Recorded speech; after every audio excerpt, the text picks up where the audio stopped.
Глава 4.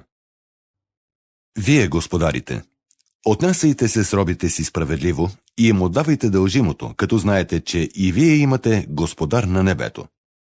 Постоянствайте в молитвата с бодър дух и благодарност. Като се молите и за нас, Бог да ни отвори врата за Словото, за да разгласим Христовата тайна, заради която именно съм в окови, за да я открият така, както трябва да говоря. С външните се отнасяйте мъдро, като скъпите времето. Словото ви да бъде винаги благо, разумно и да знаете как трябва да отговаряте на всеки. Колкото за мене, всичко ще ви съобщи Тихик, възлюбеният брат и верен служител и сътрудник в името на Господа. Тъкмо за това го изпратих при вас, за да разбере как сте, и той да утеши сърцата ви. Той идва с Онисим, верният и възлюбен наш брат, който е ваш земляк. Те ще ви разкажат за всичко, което става тук. Поздравява ви Аристарх, който е затворен заедно с мене, както и племенникът на Варнава, Марк, за когото получихте поръчение.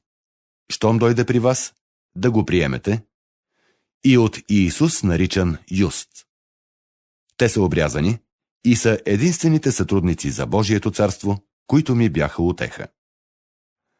Поздравява ви вашият земляк Епафрас, служител на Иисус Христос, който винаги усърдно се моли за вас, за да устоявате съвършени и изпълнени с всичко, което е Божия воля.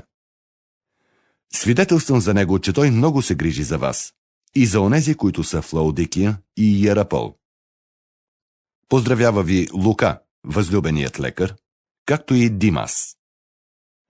Поздравете братята в Лаодикия, както и Нимфас и домашната му църква.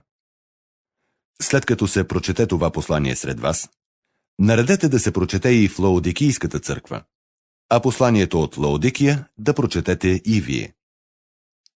Кажете на Архип: внимавай да изпълняваш службата, която си приел в името на Господа. Собственоръчен поздрав от мене, Павел. Помнете оковите ми. Благодатта да бъде с вас. Амин.